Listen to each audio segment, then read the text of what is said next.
me be selfish and hold both minds. So I'm going to need them. Awesome. Awesome one. I'm a beneficiary of internet, the internet connection. I'm kind of tech savvy, and long before some of my I don't want to say colleagues, before some people in my age group, my peer group, started making use of the internet and internet-assisted technology. I started using it. I put my email way back in secondary school when, and I would just go to the class and say, this is my email, one very funny email like that I'm not proud of today. Same thing with my Facebook account and the rest of them. And I actually have done 2 courses. One in, I have to say it out, one in digital marketing that today I am practicing and I'm making money from it. Thank you. Yes, actually, I just went online, Coursera actually, and I went for the course. I did, finished everything, all the course, got my certificate. I had to pay just a token to get my certificate. And today I'm a digital marketer. And I'm not going to tell you I did it online. I'll say I went to so and so school and I'm a digital marketer. They won't ask you did you do it online or offline or inline or outline? No. The thing is that if Nigerians can begin to make their courses available online, I heard sometime in the news that Unilag want to do that. If we can make our courses available online, so people from other parts of the country can also, get engaged in our educational system, it's really going to go a long way. Now, in answering your question, sir, can I ask a question? Sorry. Do you have a Twitter account? It's a matter of yes or no, sir. That's all we want to hear. Yes. Do you use it? Do you have a Facebook account? Do you use it often? Okay, we all have our answers, right? Now to start, I'm an avid user of social media, okay? But to start, let's do something. This particular event is being streamed live on Facebook. Let's put our hands together now. It's not easy, that's a whole lot of things are going. It's being streamed live on Facebook. So what we need to do here is to get engaged and make the conversation go viral online. Let us start with ourselves here. Michael Jackson said something about the man looking at himself in the mirror. Like he said, we are all rational human beings. Let us start making the wrong right. Let's start doing the right thing. Let me put it in a simple way now. We pick our phones, we have smartphones here. We pick our phones. Whatever a speaker says that really touches you, tweet it. Go on Facebook. If you've not been there for the past 2 years, do that now. If your students see you do this thing, they will embrace it as well. That's the truth. We need to show our students the things that some of them are really smarter than us right here. The moment you do something and say something in class, they'll say, they go back home. They pick up their phone and they look at it and it's wrong and it's not really in tandem with what it should be. They were like, this teacher, man. Oh, we know they do that. I was once a student, so we know we do that a lot. So let's pick our phones, tweet if you hear anything that really touches you. Just tweet at it. And the the social media handle for this particular company that the Edverse Limited is @Edverse Suites. Did I get that right, sir? EDEVS SUITE. That's Twitter and Facebook @Edverse Suites. You can tell your colleagues who are at work right now, probably during break, that they can go to @Edverse Suite on Facebook and watch the event as it is being streamed live. Join the conversation. Whatever you type, just copy @Edverse Suite, and you can make it hashtag catalyst. I think it's easier that way, right? Hashtag catalyst @Edverse Suite. Let us start making our wrong right from this particular moment. Do we all agree? Beautiful. That sounds good. Sounds wonderful. Okay, on to the next item on the agenda. We are going to be talking about something really very important. I went online and I was looking at the rankings of schools in the world, and Nigeria does not even come under the top 40. Really, it's an school in Nigeria. Doesn't mean when I have counterparts from other parts of the world, when we stand and talk, they'll be like, your school, man, your country is not really there. Well, we are on the way to making the wrong right? So we'll be talking about back to school, what leaders need to do urgently, and it's going to be a panel session as well. Remember, I told you you're going to be bombarded with the information that you need, and also you're going to have practical sessions as well. And to do that, we're going to welcome on the stage Mr. Chinenye Mba Uzokwu. I hope I got that name right. Please forgive me if I murdered the name or correct me. Let's welcome him on stage. Thank you. Thank you so much, sir. Please have your seat. Hold the mic. I hope I pronounced that name correctly. Oh, thank you, thank you. You can please correct me if I. Okay, thank you. And I'm going to be the person that will be moderating and asking you questions. Hope you don't mind. Thank you very much. Okay, just a little bit. Oh, please do. Try. It does. Okay, just a little bit about this Mr. sitting down here. Like he said, that's what I pronounced correctly. Sorry. Technology-assisted devices. You have to make it look like what you want. Okay, just a little bit about Mr. Chinenye. He's the Chief Executive Officer Infographics Nigeria. He's the immediate past General Manager for Microsoft Anglophone West Africa, and currently a Director of a number of influential ICT and youth leadership development organizations, as well as a key advisor to governments on information, ecology, and strategic IT. Mr. Chinenye is a successful entrepreneur with proven ability to lead teams to grow revenues and market share through innovation and people leadership. He is the pioneer managing director, chief executive officer of Infographics Nigeria, with over 20 years of an eclectic career in information and communication technology. There is no better way than to bring somebody who is a veteran to come talk to you about what's up, right? That's the lingo we use these days. And today we'll be talking about back to school, what leaders need to do. And I must say, leaders are not the people that are up there. Every one of us here are leaders. So we are trying to discuss here what we need to do. And in the next 30 minutes, we're going to try to dissect into this particular matter and also ask questions. So please, as he's speaking, get your questions ready. If possible, write them down so you don't get to forget. Okay, sir. Welcome to the stage. Could you just give us a deep insight into the educational system in Nigeria? How much time do you have? We have 30 minutes, so. Okay, I'll try to think of where to start. Good morning, everyone. And I have to let me start with a little bit of an apology. Please. So I stayed up till about 4 a.m. yesterday trying to put together a presentation for you. The presentation got stuck at, I think, slide 67 or so, and we have like 30 minutes. So, I was afraid you were going to say the presentation got stuck in traffic. So no, it didn't. So I don't know how exactly we're going to achieve this, but I think somewhere along the line we're going to have to cut over to the data, because I prefer to show the data on the presentation rather than just talk about it. And that would require for me to get up and go over there and punch a few things, but it's okay. Just as a matter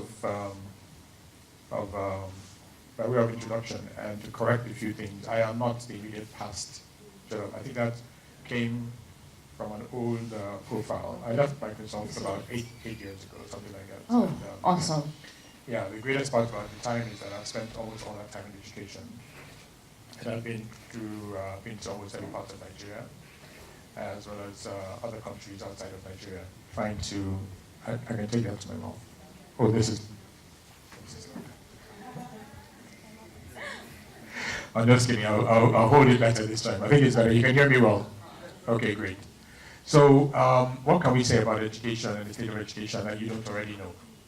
I'm not sure there's anything I can tell you. I understand that in this audience, there are people who are proprietors of schools, there are teachers, there are students, there are people who are working in the sector. So I don't know if there's anything I can tell you that is what you don't already know. And I think if you read the papers yesterday, you would have heard somebody talk about, is anybody here from Kaduna State? Anybody from Kaduna? From Kaduna State? You stay there. Is anybody planning to go to Kaduna State to open a school? No one. I wonder why. There's an opportunity for you. There are 30,000 teachers, or 25,000 teachers, and and out of the 30-something thousand, only 11,000 were able to pass a primary 4 test for students, right? Right? So that means that, so he's looking to hire 25,000 teachers in Kaduna State. which is one of the leading states in Nigeria, correct? All right, so there's jobs for you if you want to. And there's a lot of opportunity if you're a school proprietor, because clearly if the public sector system is that bad, then there's obviously opportunity for private schools, right? So if you're an entrepreneur, you have an uncle, an auntie who can give you a bit of money, you go and register quickly in Kaduna State and open the school. You will have all the students that you want. In Lagos, I think if my data is right, in Lagos there are about slightly under 2,000 public schools in Lagos. And according to my data as well, at least the information I have, that number hasn't changed significantly in 20 years. So what was the population in Lagos 20 years ago? Anybody want to guess?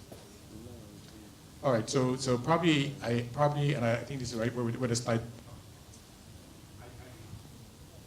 Hello. Now you get to use my mic. Yeah, so if I use that mic, my voice will change.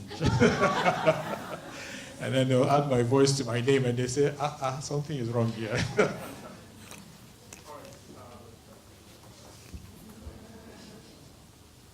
Okay, so I think it will be an understatement to say that the status of education in Nigeria is beyond crisis, it's disaster. It's at a disaster level. Are we all together? Because I'm hearing one or two voices elsewhere, so I'm not sure if we're all speaking the same. So it's a disaster. And when you have a disaster and you want to address the disaster, you don't do like Trump. You go with everything that you possibly have and you try to turn things around, okay? So far in Nigeria, we haven't yet done that, and we have to do that. The disaster is like almost 4 decades in the making. And if we should be honest with ourselves, we would know that there shouldn't be anything else that is on our agenda other than to fix education. So the high-level numbers, I'm a doomsday guy. When I come to these kind of things and I speak, everybody's like, okay, so. But the numbers tell the story. So let's start with a few. You know the out-of-school number, right? And you know that Nigeria is 25% of out-of-school children in the world, and it's 70% of out-of-school children in Africa. You know we are, and you know what that number is. I'm sure most of you know that. It's estimated between 10 and 15 million.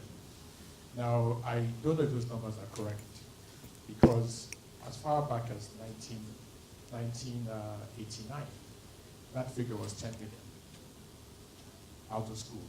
And if we haven't built more schools, then I wonder where all the children went. Hopefully they are still alive. Maybe some of them are your legislators, some of them are ministers, some are, I don't know really, but those kids will grow, Every year they will add another year, so you can't stop that.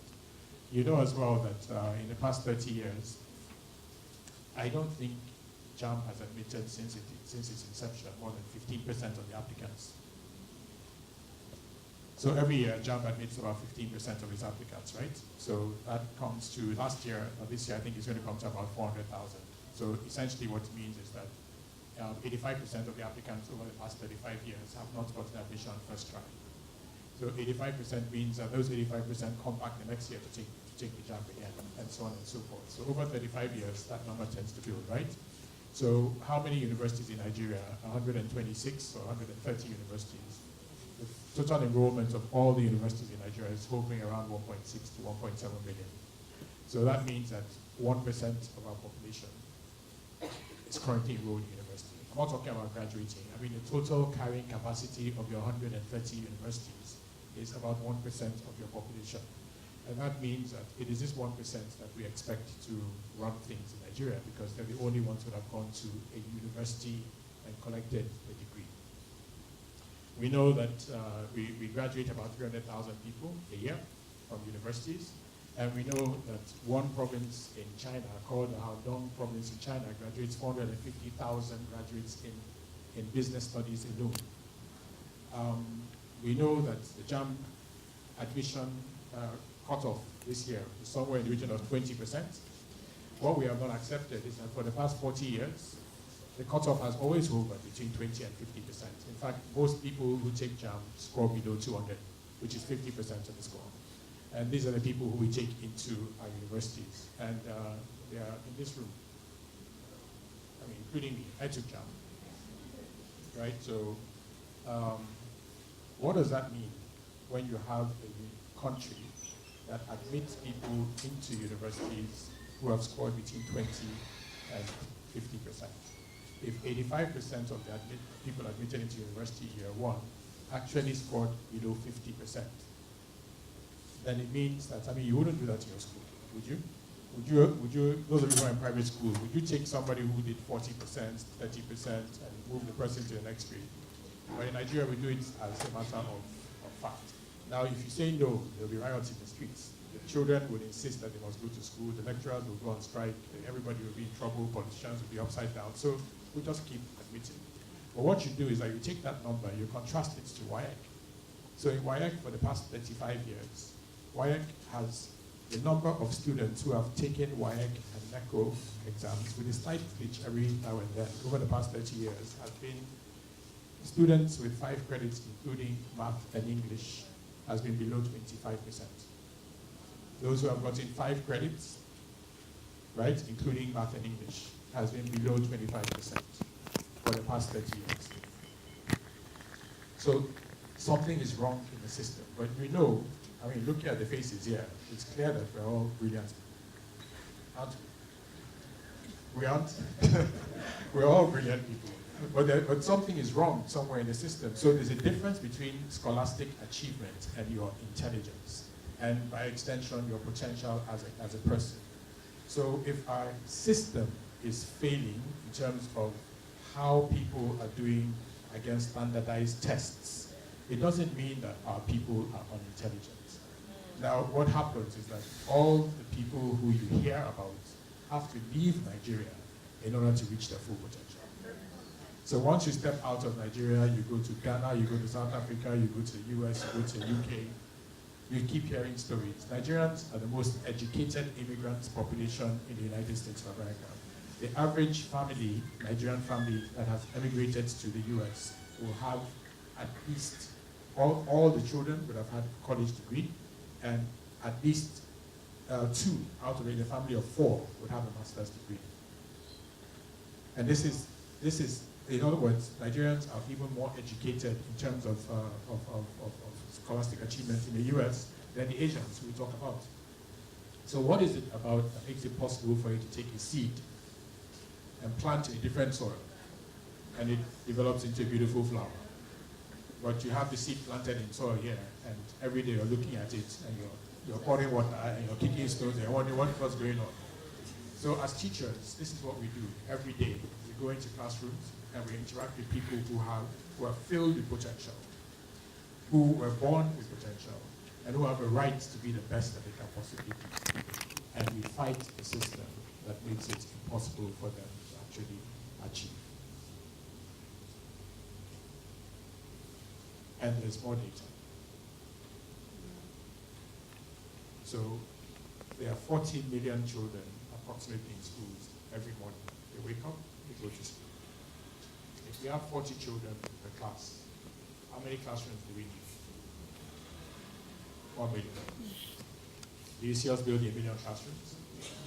The classroom deficit in places like Lagos is huge, and it's reflected in certain other data. So the total number of schools providing basic education in Lagos State is approximately 15,000. Of that 15,000, only 2,000 are public schools. The other 13,000 are private schools. So 2 years ago, Lagos State, in a bid to regulate the system and to insist on quality in the schools, threatened and I think actually closed 10,000 of those schools. Because there are schools that are open in places that are like Bachas, and one person is there, they're collecting tuition from it. But in that mix, there are also schools where children pay tuition, pay as you go. I don't know if you know of those pay as you go schools. So you come that day, you give 200 naira, you enter the classroom. And the day you don't have 200 naira, you don't enter class. Is it more like lessons, right? Like what local people will call lesson. School. Yeah, school. Awesome. Yeah. And it's not just in Lagos. I mean, the AFID, which is the association that has its low-fee paying schools, is all over Nigeria. And I think they have something close to 33,000 members across this country in AFID, low-fee paying schools. And you go to those schools, there's no infrastructure, there's one teacher or two teachers, the children are sitting on the floor there. I was going to show you a video of a school in the north, where you see children in classrooms at Government Technical College, and they're sitting on rocks. They're squatting, they're sitting on top of rocks, and the teacher is teaching. If you go to places like in Bayelsa, you would see teachers teaching under trees. If you go to places in Abia, you would see teachers, in classrooms that have no roofs, no windows. So you lovely people here are the crème de la crème of our education system. And you are actually 0.01% of what Nigeria is looking for. Are we sufficiently sober?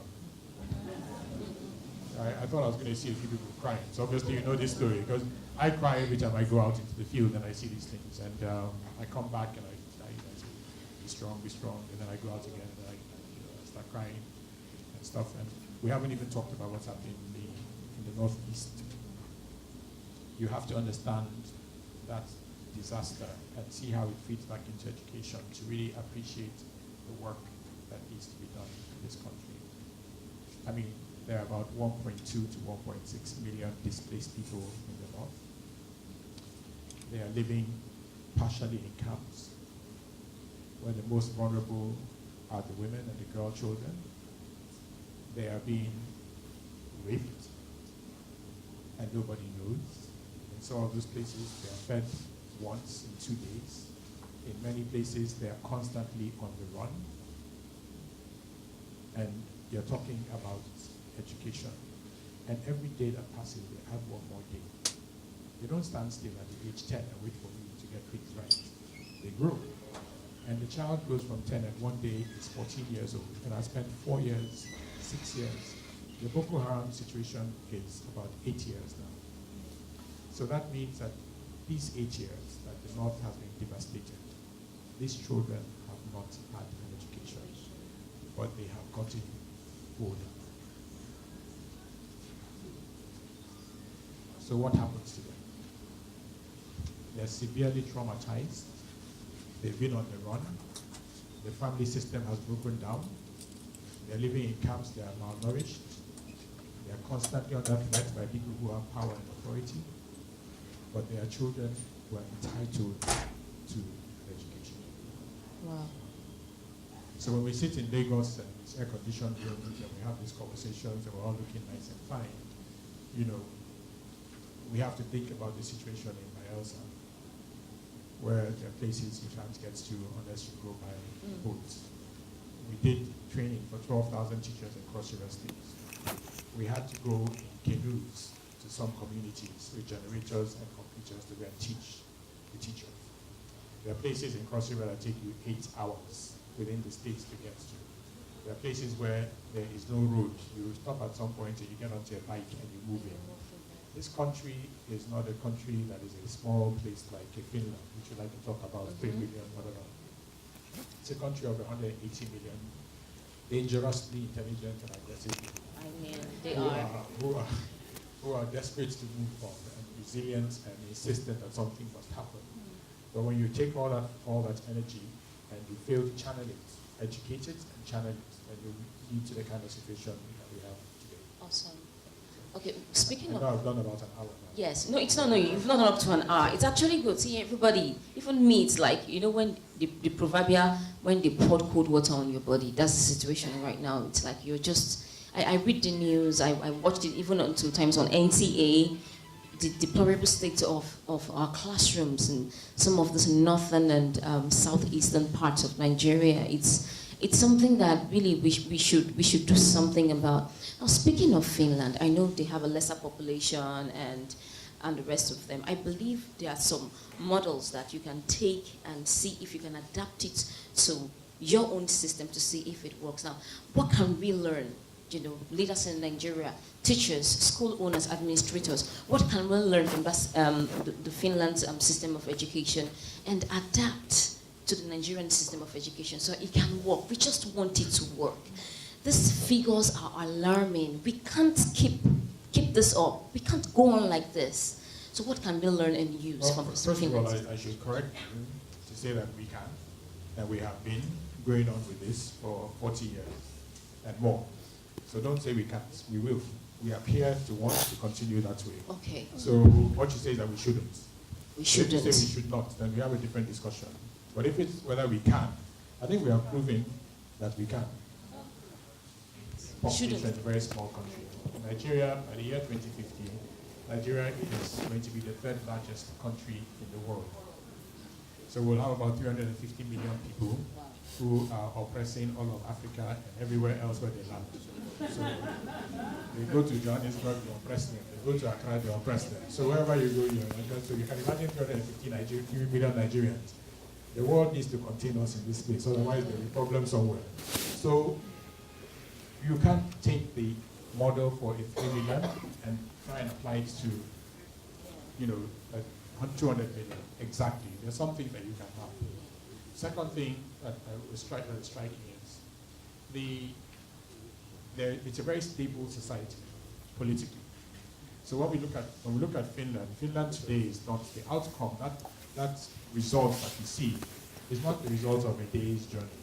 They've had the same education policy for going on 40 years. It has not changed, and the budget, everything, right down to the way that they fund education, has not changed in 40 years. It doesn't matter what political administration comes in, they have to pursue exactly that. In education, in Finland, the right to education is justiciable, which means that if you fail to give the education, that child can take you to court. The government can be taken to court for failing to provide education. So it is a country with 99.99% enrollment. 99.99%. The 0.01% is assumed because there could be some child hiding somewhere. But if they catch a child, if they find any parents or any guardian who has a child that's not going to school, that person is going to jail. It's not a discussion. Every child has the right to be bused to school. So it doesn't matter where you live. The government goes to bring you to school. And they get to school and they're fed in school. And they play in those environments. I have the pictures. I was going to show you some of those photographs so you get a sense of what it's like. So we can't do that in Nigeria. We're not able to do that by virtue of our numbers. There's another thing that the Finns have which we don't have. They basically are about 3 ethnic groups in Finland, 2 dominant ones, and they share the same culture, history, cultural, sociocultural, and historical background.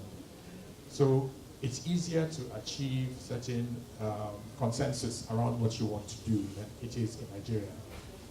Professor Fafunwa, the late Professor Fafunwa, had advocated that Nigeria should teach its children in our local languages and then go from there into English. And they told him he was sending us back into the 18th century. But you wonder, in Japan, what language they used to teach? In France, what language they used to teach? In Germany, what they used to teach? In Saudi Arabia, what they used to teach? And as a result of that, our local languages are dying. But those are the first languages of the children and the way in which they interpret the world. So I taught in a school somewhere in the East, far back in 1986, and somewhere around that. So I reviewed myself. And I asked the child, one of the tests was, explain with diagram the 3 levels of the Earth's atmosphere. The standard question from JS1, right? Social studies or some social science or something. So this child drew his diagram, the rings, and labeled it. So first of all, what he drew concentric circles, and he drew 6 of them, so there were more than 3 anyway. So he then started labeling them, and he labeled the first one, Earth. And he labeled the second This is atmosphere. Second one, and please start thinking, because I'm going to ask you what those three levels are. So second one, he said, was sky. What was the third one? Anybody want to guess? What was the third one? Heaven. Exactly. The third one was heaven. So earth, sky, heaven. So I called the child into the classroom, into the teacher's room, and tried to kind of talk to him. And I could see that what he was doing was that he was making a direct translation from his language, Igbo, into interpreting this concept of atmosphere. Because the word atmosphere doesn't exist in Igbo. I don't know if you have it. Anybody, is it in Yoruba or Hausa or Kanuri or anybody, atmosphere? So you can't teach a child atmosphere. You can't teach him molecular biology. You can't teach him chemistry. You can't teach any of those things because what is a chromosome in Igbo or in Yoruba? I mean, so you're taking him completely out of the context where he is. You know, knowledge is made up of building blocks. You take earth components and you put them together, just like that child did. He knows earth because he found. He knows sky, right? Because rain comes from there. And he knows heaven because he knows that if he prays to God, water will come. And it's no different from what happens when we talk about those who hold water. When they want to, rainmakers and rain holders or whatever they call them. What do? They cook some things on the ground on earth, right? And the smoke goes up into the sky. And then the gods from there now say, okay, no rain on this side. No rain falls during your funeral. I mean, it's how you start from that's what I'm trying to say, that knowledge is organic. Once you take away that component, then you have a problem. So in the north, the early grade reading assessment shows that children who are taught up to primary 3 in Hausa are unable, about 18% of the figure, and in some states 8% are only 8 to 18% in different states are able to put together or interpret a standard textbook, primary 3 in Hausa. But they go to primary 4 and switch to English. If you don't have it in Hausa, you're ready. If you're doing so poorly in Hausa, then how do you then go to English? So of course, you're programming those children to fail by the time they get to the standardized tests. So we have such complexity in Nigeria that Finland doesn't have. So it's almost impossible to take Finland and try to use Finland as a model for here. The last thing I want to point out is one that I don't think, I mean, when I look at all the beautiful people in this room, nicely dressed and everybody looking all sharp and everything, I smile. I was in Finland for 12 days. I don't think I saw a Range Rover or a Porsche or any of these type of cars even once. The car that they ride is a Volvo, right? Or a Volkswagen. And the humility of the teachers reflects the humility of the people. So the most competitive exam for entry into teacher training, which is part of the university, by the way, is that's the most competitive exam for entry into university. Wow. To become a teacher is the hardest thing to do in Finland. Less than 10% of the applicants are taken every year. And we're there the day that they announced the results. So I understood this fairly. Now, when you look at that and you say to yourself, well, what happened here? In Nigeria, we started a sandwich program. And since then, we have seen teacher quality. I don't even know if you can drop anymore. I think we're kind of like, I mean, I have to believe that it has been a place where it has stopped. Because we passed forms out in 6 different states to fill in a form on an education survey. And just like Governor Shomole found in Benin, the teachers couldn't even read, let alone fill in the form. So what you think is peculiar in Kaduna State happened in other states under Governor Saraki, where they found that only 18% of the teachers could pass the tests that they were setting for their students. So they shot all the College of Education except one and started all over again. But that same result is in Abia, it is in Ekiti, it's in Ogun State, it's in Osun State, it's all over the place. And you know, because those who are proprietors here have tried to hire teachers, right? And what do you find? His was, he doesn't, and the like. True? So we know this reality, isn't it? Now, in Finland, a teacher is admitted, the vocation of teaching. Your goal is to graduate with a bachelor's degree in education management. And you are expected to do a master's degree as a teacher. In the course of your teaching, you're actually doing your master's degree. And this is the goal for every single teacher. Every single teacher, I'm saying even from early childhood, the minimum requirement is the bachelor's in education. So you can see that we are a long, long way. So what can we take from there and bring back here? I think setting aside all those different things, the first and perhaps the most important components of what needs to be done here is that we need to legislate certain things around our education that makes it impossible and impervious to political manipulation. So we cannot have a system that allows a government to not take UBEC funds because he has not made counterpart investments in building primary schools, which would allow him go to UBEC and file for his 50% matching grants. And he's there for 8 years, and they don't stone him in the streets. I think any governor who does that should be probably brought out in public and caned. They should just give him, and every day, as students are going by, they're taking him and caning him. I don't understand how that is possible for a political leader to not invest in education and get away with it. In Anambra State, a governor entered into disputes with teachers, and they shut schools in that state for 1 full year, and life continued. In that 1 year, all the children who were not in school moved out of education and went into commerce. And the state still today is only just recovering from that loss because all the children became merchants. They had to go out and work them. This country, the data from Minister President's time says, this was 1986 or so, no, 1998 or so when she they came up with this, they did a study, and they found that Nigeria, we have carrying capacity at senior secondary, which is 14% from junior secondary.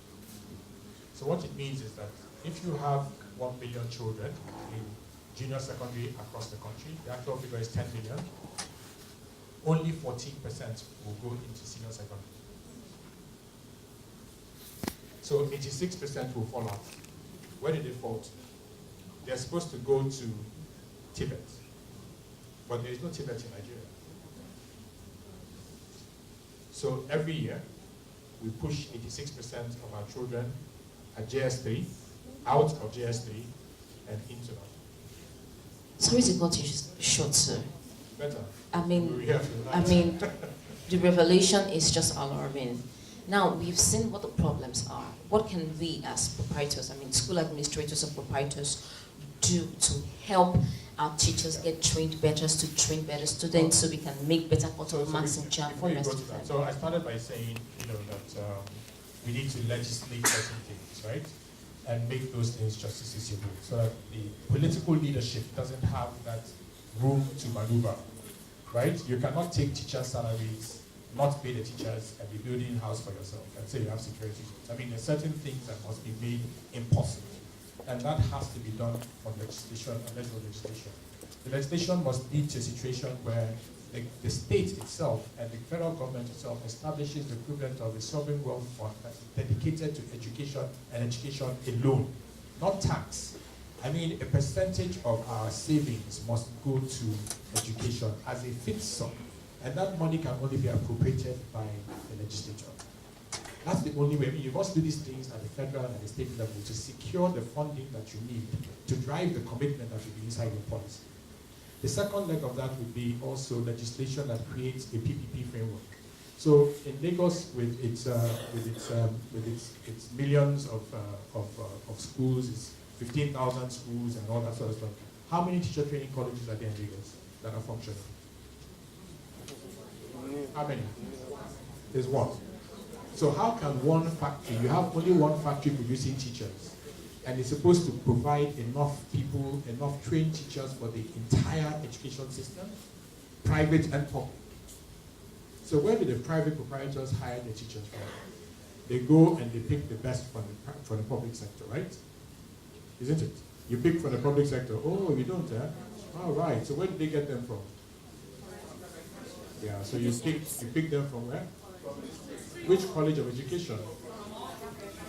There isn't a college of education where you pick them from. So what's the issue now in the private sector?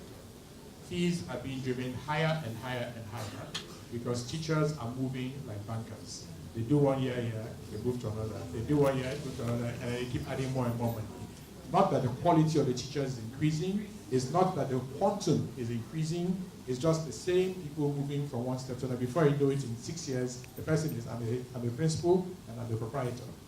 4 years later, they started the school, right? Because the market demand is massive, it's insatiable, and you don't have enough supply. So you must get into public-private partnerships that allow the public sector to play a much bigger role, including setting up colleges of education and certifying teachers for school. The last thing that I think is almost completely unconscionable is the issue of technology. There is no way we can build enough schools to reach all the students and all the people that need to learn. Because the truth is this, if we recognize that we have been producing questionable material for the past 30 years, it means that everybody who was in the education system in the past 30 years probably needs to go through some kind of retooling and retraining and re-education, if we will be honest to ourselves. I mean, I read books every single day. I'm constantly reading and reading and reading. And like most of you here, you're also reading and reading and reading. But you're 0.01% of what needs to be put into the system. 0.01%. You can't go to people's houses and see library, see books.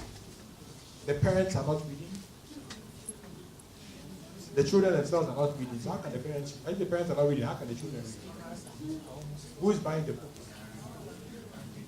So we know that there is a cost issue there. So here's my thing.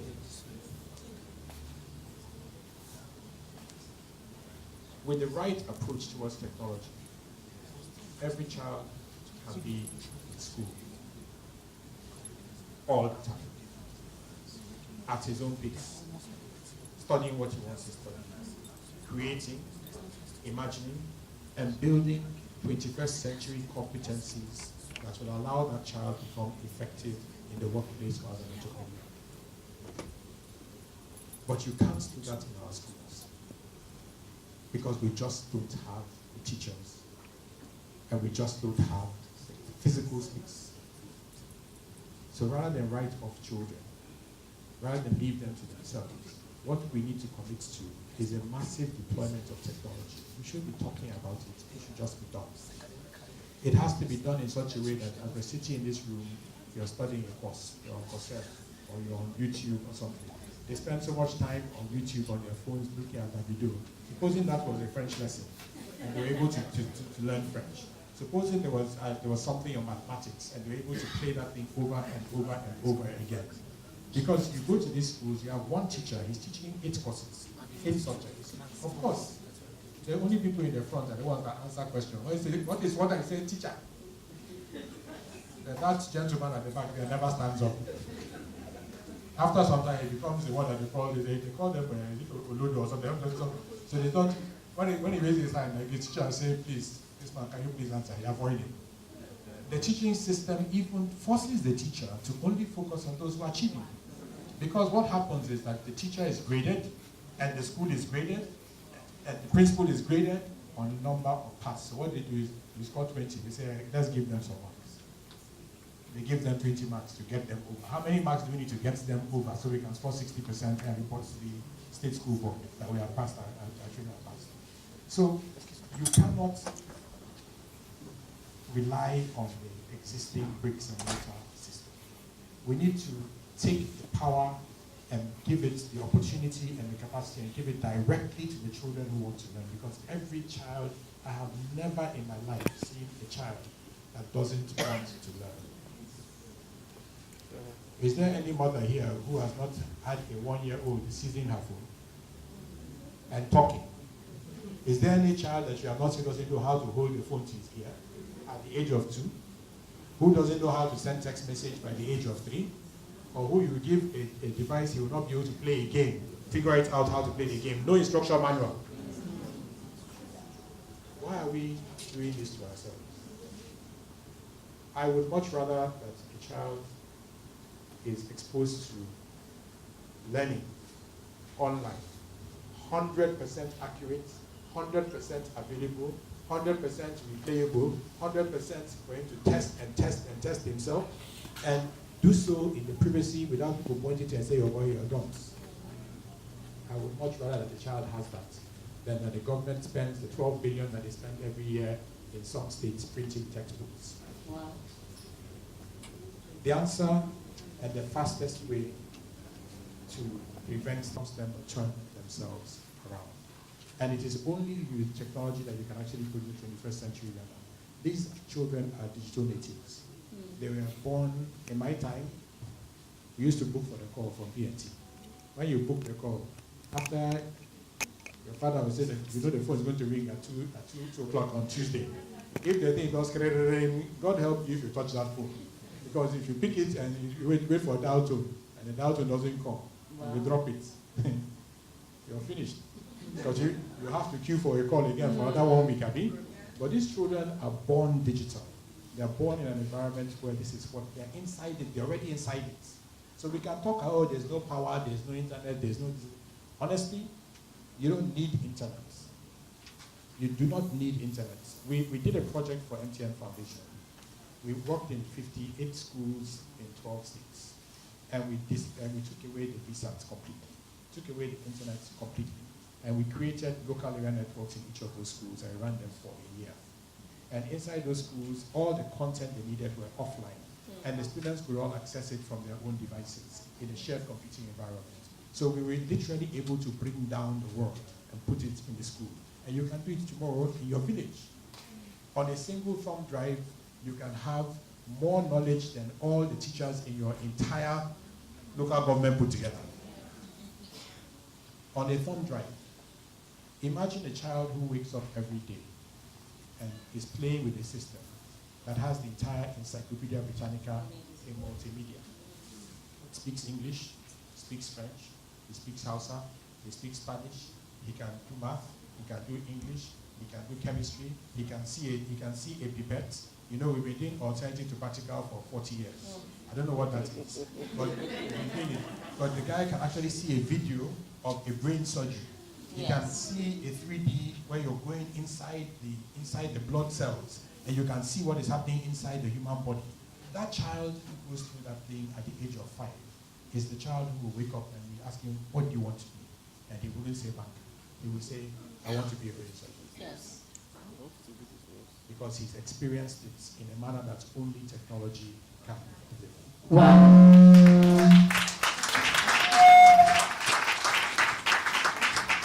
That